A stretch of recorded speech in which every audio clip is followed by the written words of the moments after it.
Hey, welcome to Quick Take. I'm your host, Susie, along with my co-host. I guess technically a co-host, along with my co-host, James, because we are 50-50. There's no hierarchy. And Susie just came from a actuarial conference or a controller conference where she feels like she has to do the math. Yep. That's right. Here for That's everyone. right. That's And right. Because 50-50 was, herself out and that she's not about to play referee between the two of us. that's right. What- Get yourself psyched. What a great frame for our conversation, because I am the least technical in this room. And so we're with a friend of ours, Angie, who is a former engineer, recovering engineer. Well, I feel like once you are an engineer and you go to engineering school, you're always an engineer. You're always an engineer. Yeah, I yes. just happen to be one who doesn't formally practice anymore and loves people. So there's my Okay. oddity in this world. It is a niche, especially from the civil space. I guess my first question is, James, do you love people? I actually like the people part the best. And I tell people it's the harder part. I like technology, but I like solving people problems. Yeah. And I think you've heard me say on the podcast, look, at most of the problems are people problems. And so that's just, I feel the same way. Okay. I wasn't trying to get a serious answer out of you. I was actually just trying to. Well, you just get jumped right asked in. I was all in. nervous. Okay. That was a great answer. And if you are an engineer, whether practicing or otherwise, who enjoys people, there is no more enjoyable and interesting problem to solve than a human one. So he and I are totally on the same page. Exactly right. Okay. Yeah, totally agree. All right. I feel like it's you guys against me. So we'll just continue down that road. It's totally fine. But I guess one of the topics that I want us to cover today is around the executive level leader and how technical they need to be. Because you guys have been, you wear both hats, basically. Would you agree? Angie, you go first. Well, I actually think James is snarky, but yet turned into a serious answer to the first question is the spot-on way to lead into this conversation. Because I work with a lot of executives and a lot of technical executives who are trying to, no offense to any of you out there, figure out how to be a little bit more people-centric and a little bit more human, especially because in the technical world, you tend to be pushed up a ladder into leadership when those aren't your natural strengths. And it can create a little bit of rub, especially because companies don't provide the training to fill that gap. That's a huge problem. I think what's cool is we've been seeing lately that a lot of companies have been creating this vertical track for technology people into like the fellow track. So you're like, you're really technical, you're really good, but we're not going to ruin it by making you be a manager. And so I think that's huge. It doesn't exist everywhere. And you still end up, as you're describing, Angie, people who are very technical and leading people. 5-6 years ago, I went on a rant and I wrote an article on what does growth mean to you? And it actually is the #1 lead generation source to my website. And it was really because of as a young engineer, I saw this firsthand, that there were people who were leading me and didn't know how to lead this like extroverted little got work done so fast, wanted more work, was going to come talk to you and bang down your door no matter what. They didn't know what to do with me. And that's when I started realizing that there's a disconnect between the way corporations enable people to grow and the way some people want to grow. Not everyone wants to be a people or even a project leader, but they do want to have a progression and a career track and a growth track. They just want to do it in deeper levels of knowledge and subject matter expertise. And I'm excited to hear that that's coming on the scenes more. Do you think what came for you first was engineering or leadership? I thought it was engineering, but I think it was leadership. I think that, I was an engineer. I struggled in school just because it was, there was a lot of social stuff, but I got my degrees. But when I got to industry, I found myself promoted into leadership roles or pushed into situations where I was managing important clients or whatever. And so I was more recognized for my leadership skills. I didn't think that's what was going on at the time. I think I felt like that's what engineers did when they got promoted, that you're put in charge of a program. And maybe in hindsight, that's true, but none of the projects I was in charge of were all that technical. They were just with really bad customers or really challenging people. Do you guys think, and maybe this is for you, Angie, when James was talking about the other lane of going the fellow, I think that's great, but I feel like we need to have a way, if you want to be a leader, how do you get those leadership skills and not assume that because you're an engineer, you won't be able to acquire them. The point here is that we've been talking about this idea of having both tracks for the people who desire them, but there are engineers who want to move into that leadership track. That's the desire of how they want to grow. They don't naturally have the non-technical skills that are kind of required to do that effectively. And to me, the best way to close that gap is just like corporations are creating a technical growth track, we need to focus on creating the training and the leadership and the executive and the communications development frameworks and programs to help those people jump from one ladder to the other, for lack of a better term. And I would add to your thing, and I want James to comment on this, is I believe that situational awareness, because for me, when I'm in front of a group of engineers, getting them, and this is very stereotypical, and I don't mean to like label anybody, but they need time to think. And I've had to adapt to that room so that I slow myself down and I allow and give them prompts beforehand. And so, like, what are those? I think situational awareness is a key one that we need to add to that as well, about how do you not just show up, but how are you seen in a comfortable way? What would you say, James? Well, I think that the one thing that I would over perhaps generalize is that every meeting with an engineer or an engineering team, you immediately jump to solving the problem, right? We always go to the answer. And I think that the situational awareness that I bring to the table is the fact that I love all of a sudden that I realize that we're there and I'm in it and we're all just dancing around with solving for problems. And I go, all right, folks, well, we did the engineering. We all put our engineering hats on and let's take them off for a minute. Let's go back and talk about what we're trying to solve for versus solving it. And that's what we do. And Angie, I assume you agree with that. I actually have a story that's the perfect anecdote to this. About 6-8 months ago, I was working with a VP of engineering who was looking for his next role. And he literally says to me, I feel like I need to improve my executive presence because I feel like I walk in a room and I'm not the guy that they look to for strategy. And so through some journaling and some reflection, what we realized is that's exactly what was happening. The engineer was going to the room, not the VP. Yeah. And once we were able to create that awareness and also then help him create the distinction between which hat was which, it completely changed how he showed up. It wasn't that the skill set wasn't there. It was that he had to consciously wear the hat that was most appropriate for the position he was trying to exert in the situation. Right. But his comfort zone was the engineer. Totally. So he was going into a room that was with people he didn't know. He was trying to be something, a thing. And so he went with the most comfortable thing, which was engineer. And so that's exactly, I can totally see how that happens. And it's natural. And then you find you're not getting the look. You don't know the answer because you're new to the space. You can't be the SME. And so then you're a bad engineer in a room trying to solve a problem you don't know anything about. That's not leadership.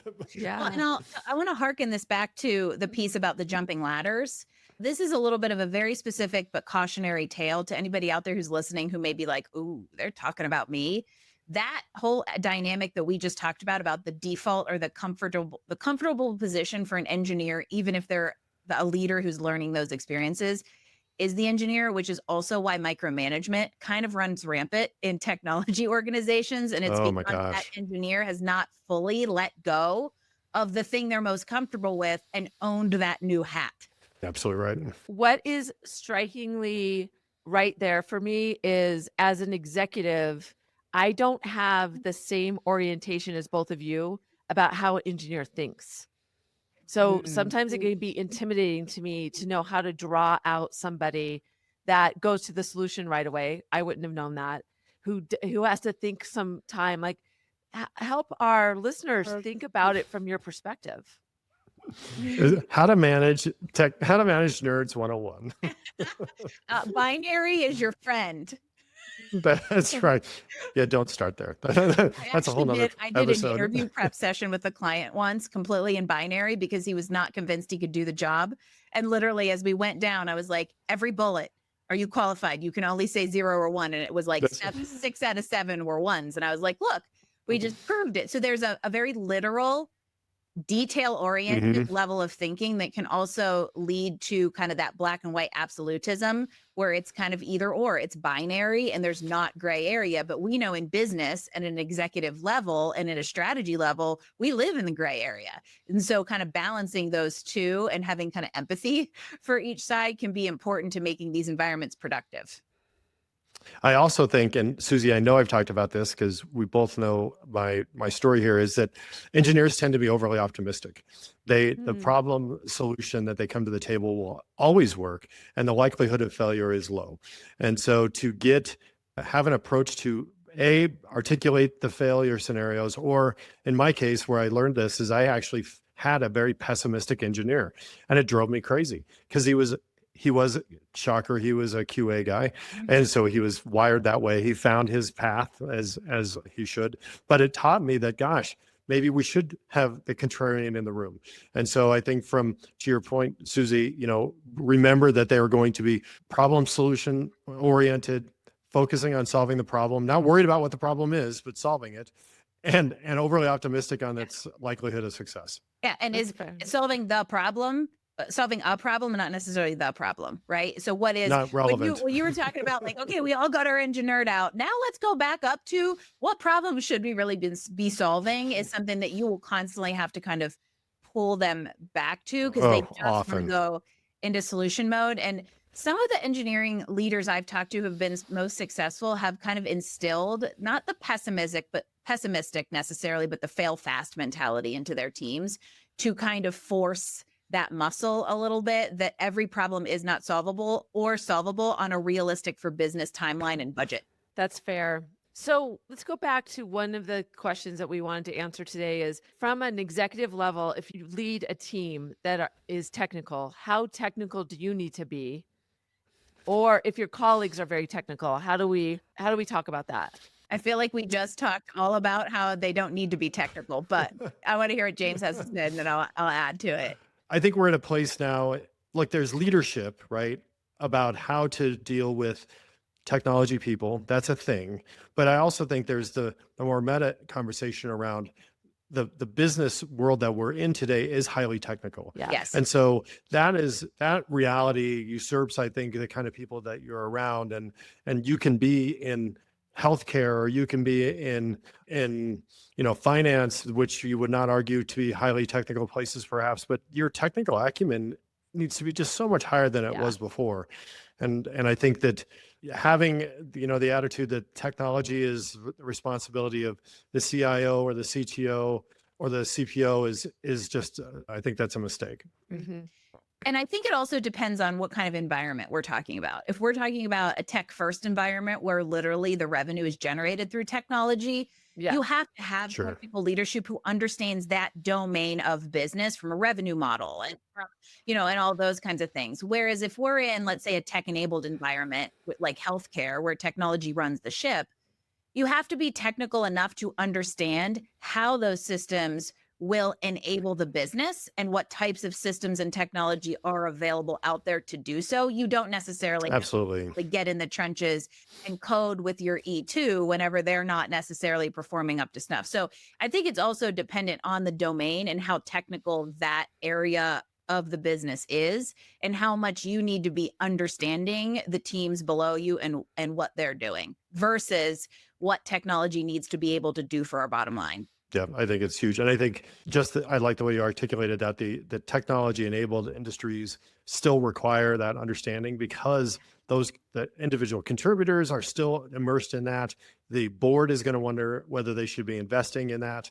And frankly, we went a whole 15 minutes without saying AI, which is a new record, I think. But no matter what chair you're sitting in, somebody's going to ask you about your AI strategy.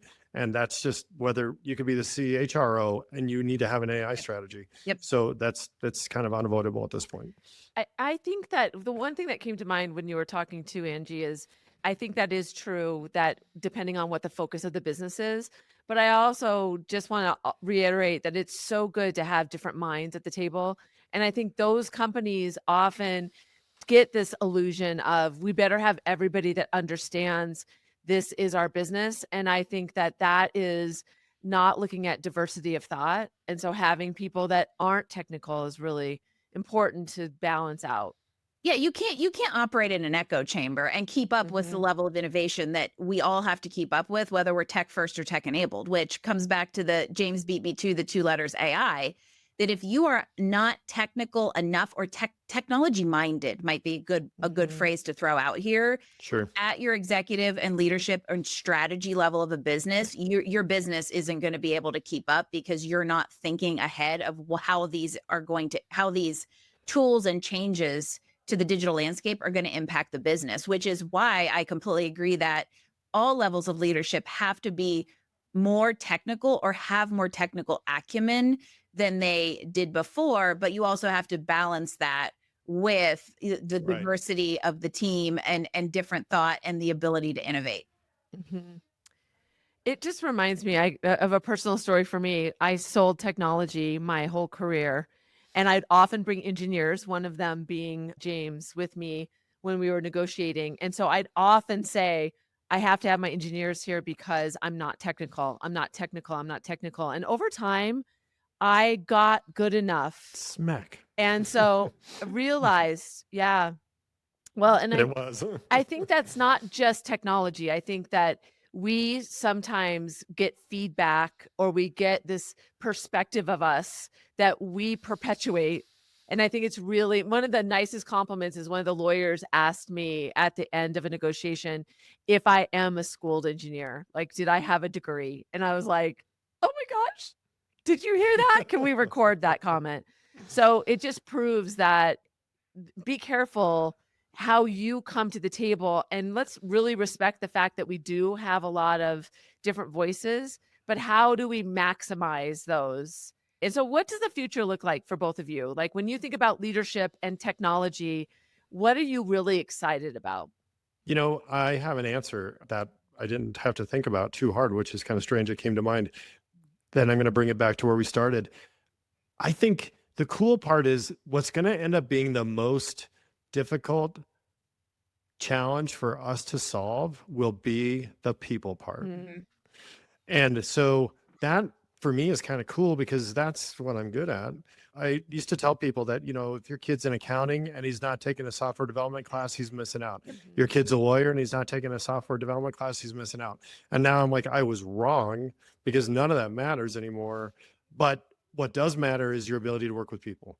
And that is the future is about the people and not the tech. I was literally having this conversation with my husband this morning because he, for some reason, decided as soon as I walked in the door for the gym to start peppering me with questions about how I see our industry being interrupted by AI. And I was like, oh, and I have a similar view of, Susie, we were talking about this before we recorded, is that, anytime a very substantial disruption, for lack of a better term, I kind of hate that word, comes into society and creates a new era, people tend to either jump into the gold rush or run screaming away from it. And that's a little bit of what we have going on right now. But ultimately, I believe what is going to happen is humans are going to seek real, genuine, authentic human connection more than they ever have because of the heightened presence of this. And I think where that comes into the workplace and leadership is knowing what your strengths are and knowing what your strengths are not. Because the idea of being this well-rounded, I can have my finger on the pulse of everything CEO is gone because there's way too much to keep your finger on the pulse of. And so being willing to say, I'm good at this, I'm going to serve this hat and I'm going to hire the weaknesses and I'm going to trust them and I'm going to support them. And we are going to be a whole human as a collaborative team is where I see the future going. It's like AI therapy. Thank you. We all need it all the time. Interesting conversation. Appreciate your guys' perspectives. I think it was interesting and enlightening. Any final words? I think I stand on my comment, which is, we're better together. And I think as people, I think we're working through this. I think we're better off if people are involved and we look at the people part of it. Humans still matter. It's actually my hashtag on LinkedIn. So how's that for a nice little exclamation point on your closing statement, James? There you go. Bingo. Bingo. Yeah. Well done.